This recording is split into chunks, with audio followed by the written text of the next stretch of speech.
Jacob Rogozinski est professeur à la faculté de philosophie de Strasbourg et dans son dernier ouvrage Inhospitalité, paru aux éditions du Cerf, il s'interroge sur la cause des migrants et l'inhospitalité croissante des nations occidentales. Un questionnement brûlant d'actualité dans notre société. Bonjour Jacob Rogozinski. Bonjour et merci pour votre invitation. Alors commençons par un constat. Chaque année, l'arrivée de nouveaux migrants ne représente que 0,4% de la population européenne. En France, avec quelques 65 000 entrées, on atteint 0,1% de la population, cette dernière comprenant au total environ 10% d'immigrés. Sommes-nous encore terre d'accueil? De moins en moins, enfin, ça ne concerne pas seulement la France, mais je dirais l'ensemble des nations occidentales. Aujourd'hui, l'Occident, les riches pays du Nord s'entourent de murs pour empêcher des étrangers, de venir, chez nous. Voilà. Alors, dans ce livre, je cite au tout début, bon, l'introduction s'appelle, «J'étais étranger, vous n'êtes pas accueillis». Vous connaissez bien sûr cette parole, hein, c'est une parole de l'Évangile, selon Matthieu. J'ai eu faim, vous ne m'avez pas donné à manger, j'ai eu soif et vous ne m'avez pas donné à boire. J'étais étranger, vous n'avez pas accueilli. Voilà, donc des dizaines de milliers d'hommes, de femmes et d'enfants, se noient en Méditerranée, meurent dans les déserts, sont victimes de ce que le pape François appelle le fanatisme de l'indifférence. Et il y a là quelque chose de profondément révoltant, de profondément injuste, sur lequel j'ai voulu m'interroger en tant que philosophe.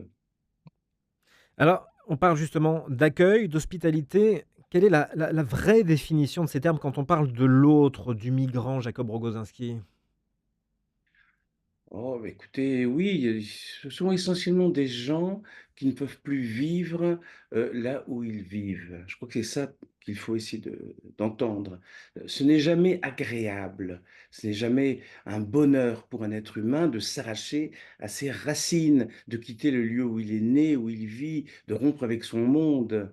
Surtout lorsque, il s'agit par la suite de traverser les déserts et les mers, comme je le rappelais, ou les montagnes, et de risquer toutes sortes d'agressions, de violences et finalement la mort. Voilà. Donc s'ils le font, c'est qu'ils ont une raison de le faire. Et cette raison, c'est qu'ils ne peuvent plus vivre là où ils vivent, en raison des guerres, en raison de la famine, de la sécheresse, du réchauffement climatique, de toutes sortes de choses. Donc je pense que nous devons les prendre au sérieux. Nous devons entendre cette parole de la Bible, hein, qu'on trouve dans le Lévitique, hein, accueille l'étranger comme s'il était d'ici. Aime-le comme toi-même. Et le texte continue, il s'adresse donc au peuple hébreu, au peuple juif. Vous aussi, vous avez été étrangers au pays d'Égypte. Et là, bon, dans mon livre, j'essaie de réfléchir sur une très belle analyse du philosophe Paul Ricoeur. Oui. Paul Ricoeur se basait sur cette parole biblique pour dire qu'au fond, nous tous, sans exception, hein, nous avons été étrangers, soit réellement, soit fictivement, dit-il. Alors, il y a bien sûr des gens qui sont un descendant direct d'immigrés, c'est mon cas. J'ai dédié ce livre à mes parents qui sont venus après la guerre de leur pays natal en Europe de l'Est, où leur monde n'était plus que cendres. Mais bon, pour des gens qui sont, bon, dont l'arbre généalogique remonte très loin dans les origines, il faut tenter de repérer ce qu'il y a d'étranger en chacun de nous, hein. Le destin de l'étranger, c'est le nôtre. Alors, comme dit l'un des apôtres, nous sommes tous étrangers sur la terre. Dès que nous commençons à comprendre que nous sommes tous étrangers sur la terre, qu'il y a une part irréductible d'étrangers en nous, hein, commençons à avancer sur le chemin de l'hospitalité. Nous cessons de considérer celui qui vient comme une menace, hein, comme bon, un étranger dangereux qui viendrait déstabiliser notre société, et nous nous mettons en position de l'accueillir, et je dirais de l'accueillir avec reconnaissance, c'est-à-dire avant tout de le reconnaître comme un autre homme, un autre en danger, hein, à qui il s'agit de porter secours. Oui, il y a un climat de peur de l'autre, de défiance de plus en plus prégnant dans nos sociétés. On le voit avec la montée des extrêmes lors des différents scrutins. Oui, tout à fait. Si vous avez rappelé tout à l'heure, vous avez bien fait, que le nombre réel des migrants, qui pénètrent dans les pays, du Nord, dans les pays occidentaux, est en fin de compte très faible. Bon là, je suis pas spécialiste, donc j'ai eu recours aux plus grands spécialistes, à des gens comme François Héran, bon, professeur au Collège de France, un démographe qui m'avait levé le bras. J'ai regardé les chiffres et je dois dire que là, j'étais sidéré, sidéré. Les chiffres sont très faibles. Le solde migratoire, c'est-à-dire bon, l'excédent de ceux qui restent par rapport à ceux qui s'en vont, parce qu'il y a beaucoup de gens qui viennent de l'étranger et qui s'en vont, je pense aux étudiants notamment. Bon, voilà, alors le solde migratoire réel est d'environ 65 000 personnes par an, 0,1% de la population française. Donc là, il y a un problème. Il y a un problème. Le nombre réel des migrants est très faible, très faible. Bon, la population d'origine immigrée est estimée à environ 10% de la population française. Alors, on prétend qu'il y aura un grand remplacement. Oui. Comment est-ce que 10% de la population pourrait arriver à remplacer les 90% restants? Ah, ça, c'est une vraie question. Donc, il y a un décalage qui m'a beaucoup frappé entre le tout petit nombre de migrants qui pénètrent dans notre pays et cette inflation du discours que l'on entend dans certains partis, dans certains médias, dans lequel on nous parle de submersion migratoire, d'invasion, de frontières passoires, de grands remplacements, etc. Il y a là vraiment un décalage. Et j'ai essayé d'analyser cela, bon, avec les armes de la philosophie, avec les instruments aussi que nous donne la psychanalyse. Donc c'est l'origine de la xénophobie que j'ai tenté d'explorer. Xénophobie. Xénos, c'est l'étranger en grec. Phobie, c'est la peur, une peur qui peut se transformer en haine. Dans la dernière partie de mon livre, j'essaie de prendre au sérieux ce terme. La xénophobie est une phobie. Une phobie, c'est-à-dire une pathologie collective. Une pathologie collective qui, me semble-t-il, comme toutes les pathologies, s'enracine dans le rapport que chacun de nous peut avoir avec sa pensée et avec son corps. Hein, cette vision d'une frontière passoire qui serait pénétrée par des éléments étrangers hostiles, qui rentreraient dans le grand corps de la nation pour le dissoudre, le détruire, etc. Je pense à cette origine dans ce que les psychanalystes appellent une pathologie de l'enveloppe, c'est-à-dire un trouble du rapport que nous avons à notre propre peau. Hein, c'est cette pathologie qu'il faut tenter de comprendre. Et bien sûr, cela s'enracine dans une certaine vision de la société, une certaine vision de la nation, une vision de la nation qui en fait un corps collectif, un grand corps. Voilà. Je pense que cette vision pose vraiment problème, parce que la nation, dans sa fondation républicaine, hein, la meilleure définition est celle qui a été donnée il y a plus d'un siècle par Ernest Renan dans Qu'est-ce qu'une nation? Une nation n'est pas définie par la race, disait-il, ni par la langue, ni par la religion, ni même par la géographie. Une nation, c'est une communauté d'hommes qui ont décidé de vivre ensemble, de continuer à vivre ensemble. Hein, la nation se définit par la volonté. C'est pour ça que Renan définissait la nation comme un plébiscite de tous les jours, un référendum quotidien.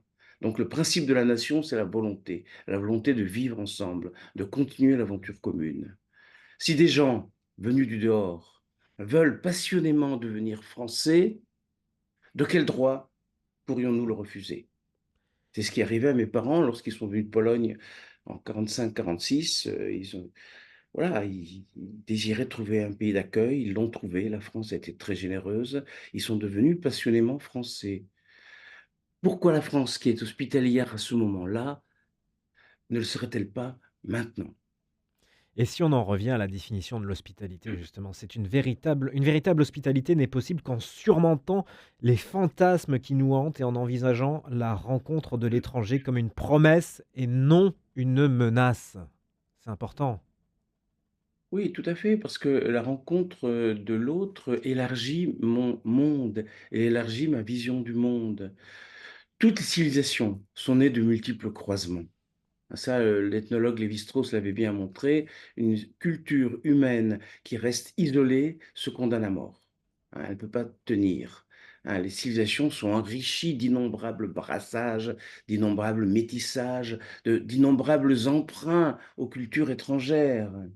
Bon, notre système numérique, nos chiffres, nous viennent en fait des hindous via les arabes. Notre alphabet nous vient de quelque part comme la Phénicie ou le pays de Canaan. L'ensemble de nos innovations techniques viennent aussi de l'Orient. Voilà, nous sommes nés d'un brassage, nous sommes nés tous hein, d'une rencontre entre différentes cultures. C'est donc la rencontre de l'étranger doit être vécue comme une promesse et non pas comme une menace. Nous devons développer un sentiment de reconnaissance envers l'étranger. Alors, ça ne veut pas dire, là-dessus, il faut absolument éviter tout équivoque, je ne veux surtout pas dire dans ce livre qu'il faudrait abolir les frontières, accueillir tout le monde n'importe quand, n'importe comment, que tous ceux qui viennent doivent être accueillis comme tels. Ça, c'est la conception de l'hospitalité inconditionnée, du philosophe Jacques Derrida, que je critique longuement, bon, dans le début de mon livre. Je pense qu'il faut à chaque fois juger au cas par cas s'il est possible ou non d'accueillir tel ou tel groupe humain, telle ou telle personne. Et là, bon, ça dépend de l'autorité politique légitime dans chaque pays. Ouais. Alors, mon hypothèse, c'est qu'une démocratie comme la nôtre, comme les nôtres. Une démocratie qui se veut inhospitalière, une démocratie qui vire vers la xénophobie, une démocratie emmurée, une démocratie qui cherche à se protéger du dehors en multipliant les barrières et les murs, eh bien cette démocratie renie son principe. Elle se trahit elle-même et elle se met en danger. Elle se met en danger. Elle commence à entrer dans le chemin dangereux de ce qu'on pourrait appeler l'autocratie ou les régimes illibéraux. Et les procédures de contrôle, de surveillance qui se mettent en place contre les étrangers, ces mêmes procédures pourront tôt ou tard se retourner contre les citoyens eux-mêmes. Donc une démocratie qui refuse le droit de venir chez nous est une démocratie qui bientôt risque de refuser aux citoyens le droit de vivre librement chez eux. Et récemment, la loi immigration qui va rendre, un peu plus difficile l'hospitalité, l'accueil de l'autre en France? Oui, bon, je trouve que c'est une loi scandaleuse. Elle a été en partie atténuée par le Conseil constitutionnel, mais bon, les xénophobes reviennent à la charge. Ils reviennent à la charge sans cesse. Non, cette loi fait partie de ce que j'appelle le dispositif d'inhospitalité. C'est un dispositif complexe qui s'est mis en place spontanément, hein. Il n'y a pas de complot, il n'y a pas de méchants derrière tout ça. Ça s'est mis en place spontanément dans l'ensemble des pays occidentaux pour se refermer sur soi, pour s'enclore dans des grandes murailles, pour empêcher les autres, les étrangers, de venir chez nous. Et je pense que là, bon, sur Radio Notre-Dame, je pense que c'est important de le rappeler, il me semble que ça va à l'encontre des principes même de la Bible.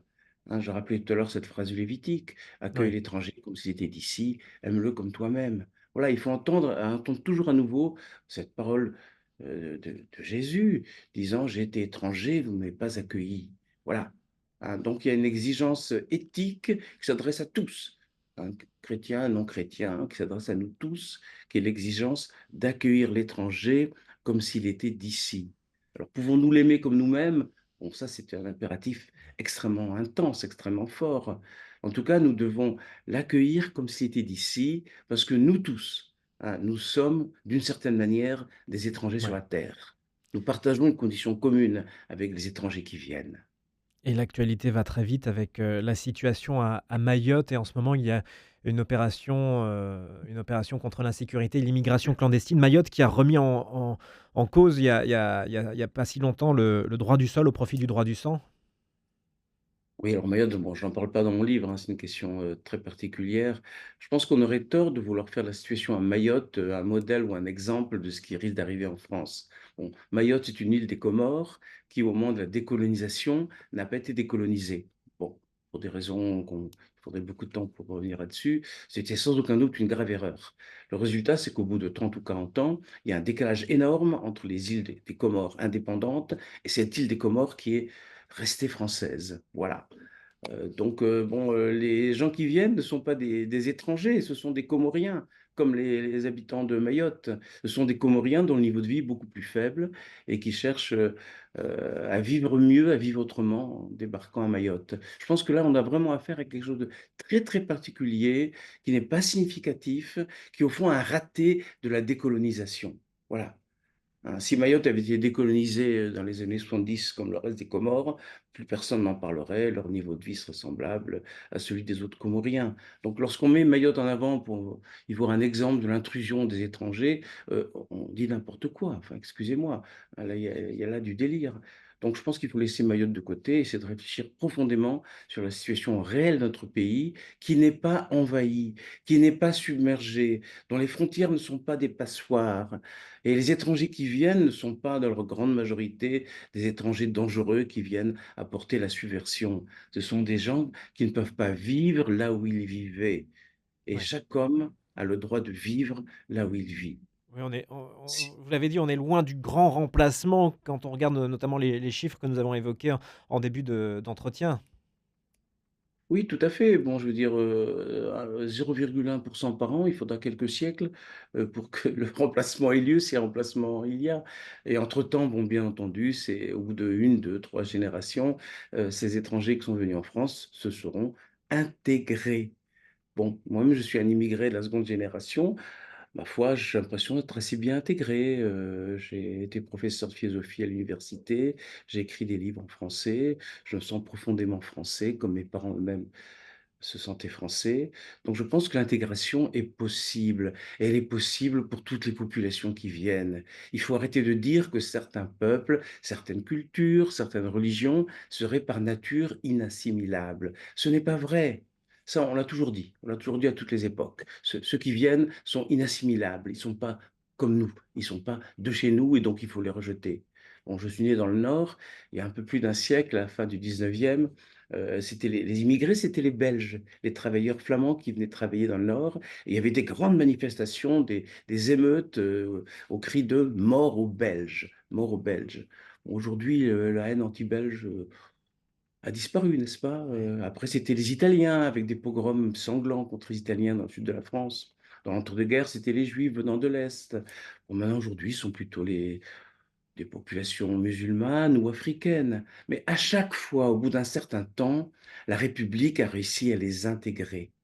Alors, dans mon livre, bon, je critique l'idéal de l'assimilation parce que je pense que l'assimilation, si on la comprend comme la volonté de rendre totalement semblable l'étranger, donc de nier ses origines, sa langue, sa culture, sa religion, je pense que l'assimilation a quelque chose de problématique, hein. Ad similare, rendre absolument semblable. Bon, plutôt que prôner l'assimilation, je pense qu'il faut prôner l'intégration. C'est-à-dire que ceux qui viennent ne sont pas une menace, comme j'ai dit, mais sont une promesse. Ils nous apportent quelque chose. Ils nous enrichissent intellectuellement, culturellement et aussi économiquement, hein. Des nations à la démographie vieillissante comme les nôtres ont besoin de cet apport de travailleurs étrangers. Donc voilà, je pense que Mmh. il est possible d'intégrer les étrangers. Il est nécessaire de les intégrer. Et donc, bon, au lieu de fantasmer, au lieu de se laisser aller à ce délire xénophobe, à cette illusion que les étrangers sont forcément dangereux et qu'ils pénètrent dans le grand corps du peuple pour le détruire, il faut essayer de surmonter ces fantasmes et d'accueillir celui qui vient. Parce que nous partageons avec eux la même condition commune, la même condition d'étrangers sur la terre. Récemment, le Vatican a publié un texte sur la dignité humaine visant à plus de considération à l'égard des migrants. La cause des migrants qui est d'ailleurs l'un des chevaux de bataille du pape François. Qu'est-ce que ça vous inspire, Jacob Rogozinski? Voilà. Une immense admiration, un immense respect. Bon, personnellement, je ne suis pas chrétien, mais j'ai un immense respect, une immense admiration pour le pape François. Je pense que bon, là, il reste fidèle à la parole de l'Évangile et aux paroles bibliques qui font de l'hospitalité un devoir absolu, un devoir éthique fondamental, hein. Bon, lorsque le pape François dénonce le fanatisme de l'indifférence, il nous touche en plein cœur. Et il touche en plein cœur l'attitude hypocrite et scandaleuse et moralement des peuples occidentaux qui acceptent que des hommes, des femmes et des enfants meurent en masse à leurs frontières, alors qu'il serait tout à fait possible de les accueillir, et j'ajouterais même, en citant la Bible une nouvelle fois, les accueillir comme s'ils étaient d'ici. Voilà. Donc je pense que c'est une grande chance pour l'Église catholique d'avoir pour l'instant à sa tête un homme euh, qui est fidèle à cette dimension fondamentale des évangiles et de la Bible. La chair de ma chair, c'est une expression que vous employez dans votre livre. La chair de ma chair, c'est qu'est l'autre pour vous alors que la xénophobie est plus présente que jamais. On voit des actes xénophobes presque quotidiennement en ce moment dans notre société. Oui, alors la chair de ma chair, bon là c'est encore une citation biblique, hein. Bon, je suis, mon précédent livre, paru aussi aux éditions du Cerf, s'appelait Moïse l'insurgé, donc j'ai fait toute une traversée, bon, de la Bible, pour essayer de penser tout cela. La chair de ma chair, bon, c'est le cri que pousse, vous le savez, Adam, bon, lorsque, bon, Dieu, après l'avoir endormi, arrache de lui une partie de lui-même, et donne naissance à la femme. Lorsqu'il s'éveille de son sommeil, Adam s'écrie: «En vérité, celle-là est la chair de ma chair». Alors bon, dans la toute dernière partie, dans le dernier chapitre de mon livre, j'essaie de réfléchir à cette notion de chair. Hein, j'essaie bon, à partir de certains philosophes, là, j'essaie, après m'être appuyé sur la psychanalyse pour penser les fantasmes qui nourrissent la xénophobie, j'essaie de penser ce que c'est que la chair. Et au fond, j'essaie de penser ce premier acte d'hospitalité qui consiste à accueillir le premier autre, celui qui est là face à nous. Pas forcément l'étranger qui vient du dehors, pas forcément le migrant, bon, le réfugié, mais le prochain, voilà. Reprenons ce vieux terme biblique aussi, le prochain. Le prochain qui est d'ailleurs pour le petit enfant, c'est sans doute sa mère. Bon, le premier autre, le premier étranger en soi. Eh bien, nous avons d'abord à l'accueillir comme tel, à le reconnaître comme autre, comme différent de nous et comme semblable à nous. Et ainsi, lorsque nous l'accueillons, d'une certaine façon, nous le reconnaissons comme étant la chair de ma chair, la chair de notre chair. Donc ma propre chair cesse d'être enfermée, elle cesse d'être enclose dans la clôture de mon corps. Elle s'ouvre généreusement à cet autre corps et elle partage la même condition charnelle. Je dirais, bon, pendant ça, dans un sens très particulier, hein, je dirais que j'incarne à chaque fois le corps de l'autre. Et ça se produit dès le début de la vie, encore une fois. La relation entre la mère et l'enfant est une relation de ce type. Chacun des 2 corps donne à l'autre sa propre chair et ainsi se crée une communauté charnelle entre les 2. Donc cette hospitalité primordiale, ce que j'appelle l'hospitalité charnelle, elle se rejoue, à chaque instant de notre vie, chaque fois que nous rencontrons quelqu'un d'autre. La grande question, c'est: est-ce que je le reconnais ou non comme la chair de ma chair?